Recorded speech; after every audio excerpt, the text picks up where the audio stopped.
Devy Planet. My 3 lessons here: draft for need to start, then draft BPA. I was saying that throughout the show. When we first started, we were getting guys that we felt could be immediate impacts for our team once they come out. What were our positions of need, and how do we do that for these Devy guys? Go ahead and grab that value there in them. Understand the consensus value.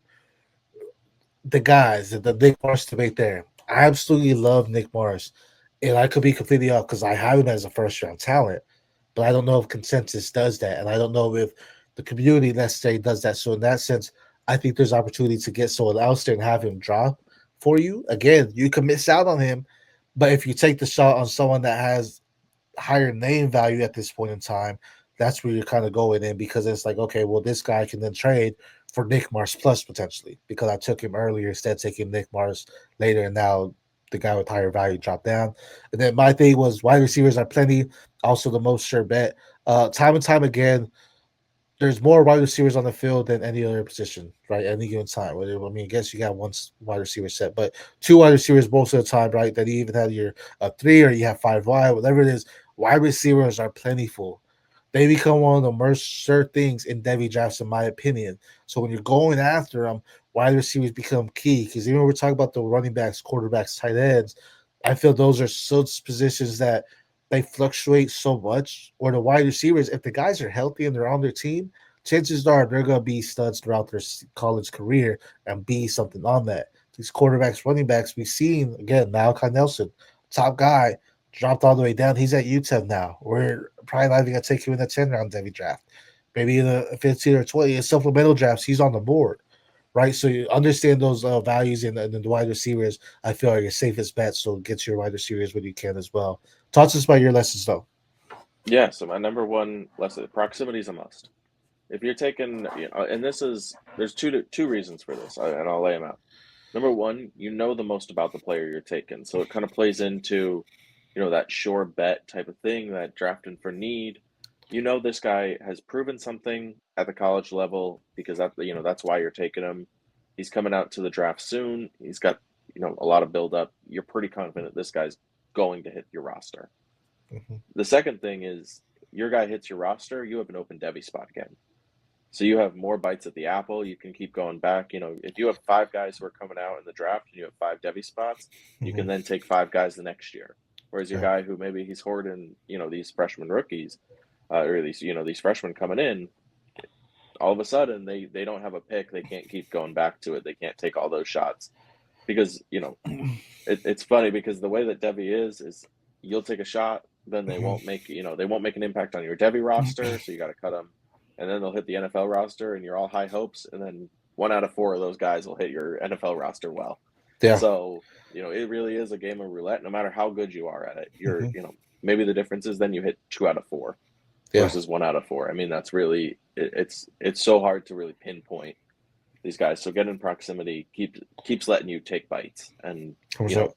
lets you know who they are and again makes an impact on your NFL roster faster. What's So up? and then leading into that, balancing your floor with the upside. So, I took a guy just as an example, like Antonio Williams. I think he's got good upside, but what really is I know he is an NFL receiver. He Like it. might not be a wide receiver one. He might not even be a wide receiver two, but I'm very confident he'll be a flex. Mm-hmm. And then later in my draft, I take Trey Green, a guy who he could be nothing. Cedric Baxter could be nothing, but they also could be elite. So, I have a balance of guys who I'm confident are going to be NFL players. A guy like Jace Brown, who I'm pretty confident is going to be an NFL player. Is he going to be an impact NFL player? I don't know, but I think he'll be worthwhile on your fantasy roster. Whereas these freshmen coming in, I don't know. So making sure you have a good mix of that. Because you Yeah. don't want all wide receiver 3 flexes coming in to hit your roster or backup running backs coming in to hit your roster. Because then you're Right. not going to win. But Yeah. No. Agreed. yeah, but you also don't want 10 lottery tickets because if you don't cash out on any of those 1 out of 10 shots, well, you've just wasted a Devy roster. Yeah. So making sure you have a good balance of ready to churn and burn and guys that you're confident are going to be worthwhile. Yeah. It's a good one. And then my last one is I didn't follow this at all. I didn't follow, and I'm not following it in my Devy leagues, and it's hurting me. I'm down. I have two quarterbacks in most of them, and I don't have Yeah. anyone on the way. Um, so pipelining quarterbacks. And this is really like at least two of them on your Devy roster, unless you have really limited. If you're like a three Devy, then Yeah. okay, maybe one is all right. But in leagues, most leagues are five Devy spots or seven Devy spots. Hmm. Some of them get up to 10. Having at least two at all times that have a chance to really hit your roster or at least rise up. Like if you have a safe guy like Garrett Nussmeier, who you're like, yeah, the NFL is gonna take a shot on this guy. Right. Well, maybe Talon Green is your second quarterback. He's Yeah. probably nothing, but he could also be the next Anthony Richardson. Yeah. And then if he's nothing, churn. Get the next guy who could be the next Anthony Richardson. You get churn. It's just making sure that you have a steady flow of chances because quarterbacks change in value so quickly at the NFL level and at the college level. Yeah. So, if you had Baker 5 years ago, you thought, oh yes, I have a quarterback for the next 10 years, and then you thought, oh no, I don't have a quarterback, Yeah. and then you thought, oh yes, I have a quarterback for the next Right. 10 years. Now we're back. So Right. like that change can happen just repeatedly, and making sure that you have a steady flow that like you feel confident you'll have quarterbacks because you cannot trade for these guys in these leagues because Yeah. someone else has them. Right. And they're not going to give them up for cheap. So you'll end up paying, Jaden Daniels prices for Drew Mhm. Aller coming out because Yeah. that's what you have to do to get a quarterback. Yeah. 100%. So making sure that your pipeline in to me it's the most important thing, especially in these super flex Devy formats, just because of how hard it is. No, 100%. No, I absolutely love your balance forward upside pick there because eh, we want to think everyone has upside, and reality is no, they don't. Mhm. Because it's just the way the game plays out. They just don't. They have a bad season. They now are a third 3 day prospect rather than a day one. Now having the pipeline quarterbacks also really big because you have opportunity to again filter those guys out, and quarterbacks are a position where they're on the hot seat a lot more than any other position in a sense because if they come in as a rookie and they're a day one and they don't really do anything, chances are they're gonna move on. Or a new regime comes in and says, I want to go get my guy. A lot of times these new coaches come in and say, hey, I want to draft my guy because I want to build my team around my quarterback. So now you have to say, oh snap, I need to rethink because now the quarterback that you had, Jameis Wilson, for example, now it's Mhm. just a glorified backup, right? So you have to figure out what you're going to do in those positions there as well. I absolutely love that there for you. With our wide receiver quarterback, that's along the same lines there, and really build Yeah. it out. We did bring up the running backs, but I feel running backs come with our second lessons there in understand the value that they have and then understand the upside versus the floor, right? Because I feel with the running backs, you kind of want to take guys that have a good floor in a sense. Because Yeah. if you're a good floor and a running back, I'm not chasing the RB1. Like I get it. Like if you got Genty, you're phenomenal. You did great, right? RB1 of the class. But I'm not necessarily gonna chase that because that's gonna be harder to come by. I mean, Genty was at Boise State. Chances are in Devy drafts 3 years ago, he wasn't even on rosters. And now you're looking at it now, it's like, damn, I wish I would have took him. But again, you would have been chasing potential upside, or you wish on that. Now, if you're getting the floor, Nate Frazier could be a solid back. His upside, he could be the next Nick Singleton, or not Nick Singleton, Nick Chubb, or even Sony Michelle, just a better Sony Michelle, in my opinion. But the floor is there where I feel he's a consensus solid back, consistent, excuse me, not consensus, consistent solid back that's going to get the rock and carry the ball for an NFL team at a high level. And even if he's not putting up 18, 20, 15 points per game, he's going to put up a solid double digit fantasy score for you each week. So you have to understand that and get that there as well. And then lead start and then the proximity, really understand that as well. I do enjoy those, just really knowing where you're at and knowing how you can adjust in the future. Really pay attention to your picks and saying, okay, if I don't take this guy here, that's my guy. Can I go there and get him later and really flip that around to still have my guy, but yet still get someone of value there too? Um, Anything, all these, I know you didn't take the pipeline quarterbacks here. That's good. You said this was a great lesson here. You didn't do it, but you also said you're hurting from the quarterbacks. That's what we're saying. they become a pick. Now we're not saying reach on your guys, but we are Right. saying go get one of them if you feel there's some high chance there.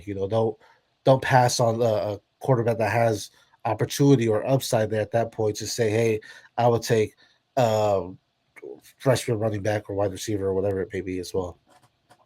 So Yeah, no, and I think our last lessons really work with the balance in the floor and the upside because as you said, the wide receivers, they're the most sure bet. yeah, That's a great like general speaking like floor pick mhm, because you're pretty sure that they're gonna be something. Whereas right, quarterbacks are all upside because there's no floor. yeah, Um, I mean, think you brought up Jameis Winston. Can you imagine if you're walking out of a Devy draft, you got Jameis Winston, Marcus Mariota? You're like, I got quarterbacks for the next 10 years. I got the number one and yeah, two pick. yeah, 100%. Where are they now? Um, Yeah, and hopefully you trade love them at that love first round. Jameis. Yeah, love Jameis, love Mariota. All of a sudden, if you weren't pipelining, you have nothing on the way, and you are out two quarterbacks. Yeah, So, true. um, you know, I really think that our lessons work in really good tandem together to help people build a good Debbie roster. For what it's worth, we didn't see what our own lessons were prior Uh, to the show too. So there you go. But no, I actually think that's great. I think that's the knowledge, and that's really what to try to show y'all what a 5 round looks like, building around the teams that we currently have. That isn't a Devy league, I remind you, but also give y'all some lessons moving forward on how you should approach your Devy drafts as well. Of course, every league is different. Some of these lessons may not apply. Maybe it's a league that you prioritize running back scoring, and why would we get a wide receiver if you could just get a bunch yeah, of running backs? Maybe your quarterbacks are crazy stats up, where they're dual threat, or 10 point passing CDs or whatever it may be. Maybe that's again pipeline your quarterbacks, but then why are you going after the wide receivers? You're just going crazy on quarterbacks. Maybe it's a single QB league. At that point, hey, if you just have one quarterback, don't get a quarterback. Go yep. after your positional players. All these things definitely change based on league value, but for the most part, when we're saying this is what we feel is like a good group of lessons to go around when you're just doing your Devy leagues overall. So, anything else you want to add for that, Spencer? No, I mean I do want to put your understand consensus value because as you said, this is Mhm. the first time we're really seeing our lists fully out there. Yeah, Look at the freaks list that comes out and see guys that are going to kill the combine because I'll tell you that's you can find just some diamonds in the rough who are going to come out like your Bayshall Tootin, hmm, who's going to come out, kill the combine, get a huge spike in value, and then you can trade him. yeah, You may not even like the player, but if they're a freak athlete and they kill the combine, their value is going to go up. hmm, So understanding that these aren't players that you need to hit your roster yeah, 100% of the time. These can be really good trade pieces. yeah. And so understanding that consensus value is even if you don't like a player, you could have a great trade piece on your hands, and everyone gets rookie fever. A lot Anything of from you? times, no, I mean, when you brought that up, I mean, I'm just thinking about my team and how much work it needs to happen with it. But if you have Jeremiah Smith there, now I have a player that has caliber similar to neighbors Chase Jefferson, and he's not even in the NFL yet. So now I have value saying, hey, I don't need to lose any of my pieces I have on my roster. Maybe I could trade him for some good depth, solid depth, because I'll get definitely positional pieces. And now I have some building blocks above that as well. So I love that, understand that the freak athletes as well, because maybe I'll go trade them for a potential base on two. And then I'm like, hey, plus these guys, I just have guys that can fill my roster now, and then potential athletes that will grow in price as well as they go because they have that freak measure on them as well. So I love that there. Um, Before we head out again, thank y'all for all being patient, joining us there as well. We did start a little later today. We are back to our normal scheduling next week, and we have two guests, not one, but two guests join us next week. So that's gonna be a fun episode. We're actually doing a little bit of this or that, so stay tuned because we're gonna ask y'all if y'all would rather take this guy or that guy, and we'll debate it on the show. But for Spencer, for Jeremy, Mike, Rich, Jesse, for everyone at the FFU, ATR Dynasty Dogs. This is the Debbie Planet. We appreciate y'all joining us. And until next time, y'all have a great weekend. Later.